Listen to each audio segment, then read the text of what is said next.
வணக்கம். அவருடைய வாழ்நாளில் அவர் வார்டு மெம்பராக கூட ஆனதில்லை. ஆனால் குறுகிய காலத்திலேயே 2500 கோடி ரூபாய்க்கு மேலே சொத்து குவித்திருக்கிறார் என்று ஊடகங்களால் ஆதாரத்தோடு வெளிச்சம் போட்டு காட்டியிருக்கக்கூடிய ஒரு நபர்தான் முன்னாள் பாஜகவினுடைய தமிழ்நாட்டின் மாநில தலைவராக இருந்த அண்ணாமலை. அண்ணாமலை இப்போ ஒரு கட்சியை ஆரம்பித்திருக்கிறார், ஒரு அமைப்பை ஆரம்பித்திருக்கிறார். தேசிய ஊடகங்களிலிருந்து தமிழ்நாட்டு ஊடகங்கள் கூட அதை தலைப்புச் செய்தியாக போடுகிறார்கள். கொஞ்சம் யோசிச்சு பாருங்கள். நீங்கள் அண்ணாமலையை ஒரு ஊடகத்தினுடைய தலைப்புச் செய்தியாக போடுகிறார்கள் என்றால் அண்ணாமலைக்கு பின்னால் யார் இருக்கிறார்? ரொம்ப சுலபமாக யார் வேணாலும் சிந்திச்சிட முடியும் யார் அப்படின்னு. விஷயம் அதுவும் அல்ல. இப்போ ஒரு அமைப்பு ஆரம்பிச்சிருக்கிறார் இல்லையா, வி ஆர் த லீடர்ஸ் அப்படிங்கிற பெயர் போட்டு ஒரு அமைப்பு. அதில் நேற்றைய தினம் அவர் பேசுகிறார் இல்லையா.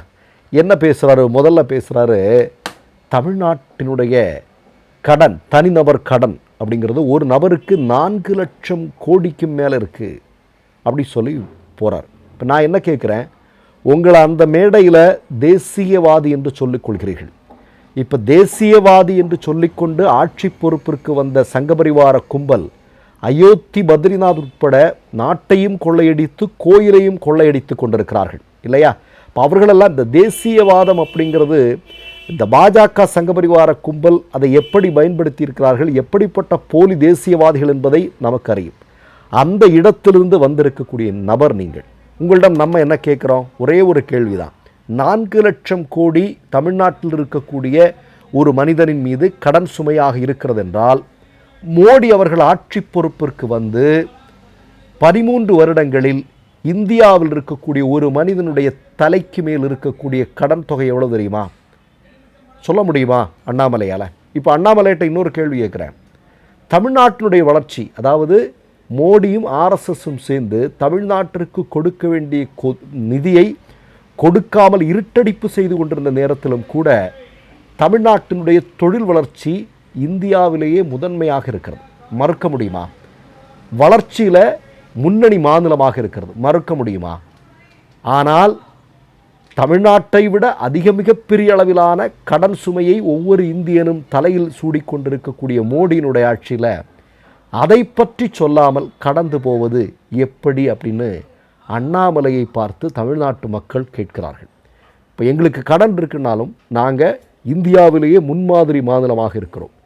கடந்த திராவிட முன்னேற்ற கழக ஆட்சியில் வாங்கிய கடன் அப்படிங்கிறத விட வருவாயை கூடுதலாக்கி இருக்கிறோம். இதெல்லாம் புள்ளி விவரங்கள் இருக்குது. இது ஒன்று, அண்ணாமலைக்கு இது ஒன்று. ரெண்டாவது விஷயம் அண்ணாமலைகிட்ட சொல்ல வேண்டியது, நான் சாதி மதமெல்லாம் பார்க்குறது கிடையாது. போலீஸ் சட்டை போட்டவன், போலீஸ் சட்டை போட்டால் எதற்கு கர்நாடகாவிலிருந்து பிஜேபி ஆர்எஸ்எஸ்காரன் இங்கே இறக்குமதி செஞ்சான் அப்படிங்கிறது ஊருக்கே தெரியும். ஆனால் நான் என்ன கேட்குறேன், சமீபத்தில் முதல்வர் விஜய் அவர்களுடைய ஆட்சி பொறுப்பிற்கு வந்ததற்கு பிறகு மட்டும் தமிழ்நாட்டில் 8 சாதி ஆணவ படுகொலைகள் நடந்திருக்கிறது. அண்ணாமலைக்கு தெரியுமா? அண்ணாமலைக்கு தெரியுமா தெரியாதா? இதற்கு எதிராக ஒரு வார்த்தை பேசியதாக எங்கேயாவது நீங்கள் சுட்டி காட்ட முடியுமா? சரி, நீங்கள் பாஜகவினுடைய தலைமை பொறுப்பில் இருக்கும்போதும் சரி, ஏறத்தாழ ஒரு 6-7 வருஷமாக தீவிர அரசியலில் இருக்கிறீங்க. இந்த காலகட்டத்தில் சாதி ஒழிப்பிற்கு எதிராக, சமத்துவத்திற்கு எதிராக, இந்து மதத்தில் இருக்கக்கூடிய தீண்டாமை இல்லாமலாக்குவதற்கு எதிராக ஏதாவது ஒரு சிறு துரும்பை போட்டிருக்கிறீர்கள் அப்படின்னு நீங்கள் சுட்டி காட்ட முடியுமா? சரி, அதையும் விட்டுறலாம். பாவம் அண்ணாமலையை மன்னிச்சு விட்டுருவோம். ஏதோ உளர்றாரு, பேசிட்டு போட்டோம். அடுத்ததாக நம்ம சொல்ல வர்றது என்ன தெரியுமா? போதையா? ஆமாம், போதையில்லா தமிழகம். நாம் தொடர்ந்து கேட்டுக்கொண்டிருக்கிறோம். என்ன கேட்டுக்கொண்டிருக்கிறோம்? இந்தியாவில் போதைப்பொருள் அப்படிங்கிறது அதிகரிப்பதற்கான காரணம் என்ன? அது யாருடைய கட்டுப்பாட்டில் இருக்கிறது? 90% மோடி, அமித்ஷாவினுடைய கட்டுப்பாட்டில் இருக்கிறது. நமக்கு தெரியும், மோடியினுடைய உற்ற நண்பர், மோடியினுடைய மாநிலம், அமித்ஷாவினுடைய மாநிலத்தில் மட்டுமே துறைமுகங்களிலிருந்து கண்டுபிடிக்கப்பட்ட போதைப் பொருட்கள் எவ்வளவு அப்படிங்கிறது ஊரறியும். இன்று வரைக்கும் அதன் மீது, அது தொடர்பான நபர்களின் மீது ஒரு எஃப்ஐஆர் பதிவு செய்யப்பட்டிருக்கிறதா? அதானியை நோக்கி ஒரு கரம் நீண்டிருக்கிறதா? எதுவுமே இல்லை. நடந்து பல வருஷங்களாச்சு. டெல்லியிலிருந்து பிடிக்கப்பட்டது. இன்றைக்கு கூட பல ஊடகங்களில் செய்தியாளர்கள் சொல்லுகிறாங்க, இந்தியாவினுடைய பல்வேறு மாநிலங்களுக்கு போதைப் பொருட்கள் எங்கிருந்து வருகிறது என்றால் டெல்லியிலிருந்து வருகிறது அப்படின்னு சொல்கிறாங்க. ஊடகங்களில் வரக்கூடிய செய்தி. நாம் என்ன கேட்கிறோம்? இந்தியாவினுடைய எல்லை பகுதிகளுடைய பாதுகாப்பு மோடி அமித்ஷாவினுடைய கைகளில் இருக்கிறது. இந்தியாவினுடைய விமான நிலையங்கள் யாருடைய கைகளில் இருக்கிறது? மோடி அமித்ஷாவினுடைய கைகளில் இருக்கிறது. துறைமுகங்கள் பெரும்பாலானவை மோடி அமித்ஷாவினுடைய கைகளில் இருக்கிறது. இந்தியாவிற்குள் போதை கூடாது இல்லையா? இப்போ காசி மாதிரி பல்வேறு இடங்களில் சாமியார்கள் அதெல்லாம் போடுறாங்க, அது வேறு விஷயம். ஆனால் நான் என்ன கேட்குறேன், போதை சார்ந்த விஷயங்களை உருவாக்குவதோ பயிரிடுவதோ இங்கு தடை. அப்படி இருக்கும்போது இந்தியாவிற்குள் இவ்வளவு போதைப் பொருட்கள் நடமாட்டம் இருக்கிறது என்றால் மோடி அமித்ஷாவை கண்டிக்க வேண்டிய, அவர்களுடைய ஆட்சி நிர்வாகத்தை கண்டிக்க வேண்டிய அண்ணாமலை போதை இல்லா தமிழகத்தை உருவாக்குவாராம். நமக்கு என்னன்னே புரியல, நமக்கு என்ன நடக்குதுன்னே புரியல. அப்போ என்னென்னா, ஊழலை ஒழிப்போம், அதே மாதிரி போதை இல்லா தமிழகத்தை உருவாக்குவோம். இதில் ஒரு செய்தி என்ன தெரியுமா அண்ணாமலை? தமிழகம் முதன்மை மாநிலமாக இருக்கிறது. இப்போ நீங்கள் அதில் பேசும்போது சொல்கிறீங்க என்னது? தமிழ்நாட்டை முதன்மை மாநிலமாக நாங்கள் மாற்றுவோம். ஆல்ரெடி திராவிட ஆட்சிகள்னால தமிழ்நாடு எல்லாவற்றிலும் சிறந்த மாநிலமாக இருக்கிறது. மறக்க முடியுமா? குஜராத் கூட நம்ம கம்பேர் பண்ணி, குஜராத்திலேருந்து ஒரு செய்தி வந்திருக்கு அண்ணாமலை, இதெல்லாம் படிக்கணும். எது தெரியுமா அண்ணாமலை? அதாவது அங்கு 45% அதிகமான மாணவர்கள் 12ஆம் வகுப்புக்கு கூட போக முடியாத சூழல் இருக்கிறது. 12ஆம் வகுப்போடு நிப்பாட்டிடுறாங்க அப்படிங்கிற ஒரு கொடுமையான ஒரு நிலைமை மோடியினுடைய குஜராத்தில் நடந்து கொண்டிருக்கிறது என்று சொல்கிறார்கள். தமிழ்நாட்டில் அப்படியா? தமிழ்நாட்டில் என்ன நிலைமை? கல்வியில் என்ன நிலைமை? மருத்துவத்தில் என்ன நிலைமை? உள்கட்டமைப்பில் என்ன நிலைமை? தொழில் வளர்ச்சியில் என்ன நிலைமை? அண்ணாமலை தெரியுமா அது?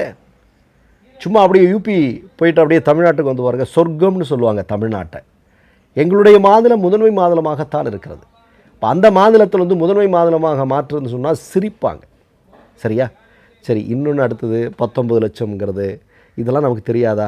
மோடியினுடைய ஆட்களும் சொல்லி கொண்டிருக்கிறார்கள் அல்லவா? அதே உத்தி தான். என்ன, எங்களுக்கு உலகிலேயே மிகப்பெரிய கட்சி நாங்கள், ஆனால் மோடியினுடைய மன் கி பாதை ஒரு லட்சம் பேர் கூட பார்க்க மாட்டேங்கிற அந்த நிலைமைக்கு வந்துருச்சு. அப்போ அப்படிப்பட்ட இடத்துலேருந்து வந்த ஆள் இப்படி வடை சுடுறதுல ஒன்றும் பெரிய இதெல்லாம் இல்லை. ஆனால் நான் மீண்டும் சொல்கிறேன், தமிழ்நாட்டினுடைய அரசியலை ஒரு மாதிரி சீர்குலைப்பதற்கென்றே ஒரு கூட்டம் கிளம்பியிருக்கு. நீங்கள் பாருங்களேன், இப்போ கடந்த ஒரு வருடமாக தமிழ்நாட்டினுடைய அரசியல் எதை நோக்கி பயணிக்கிறது அப்படின்னு பாருங்கள்.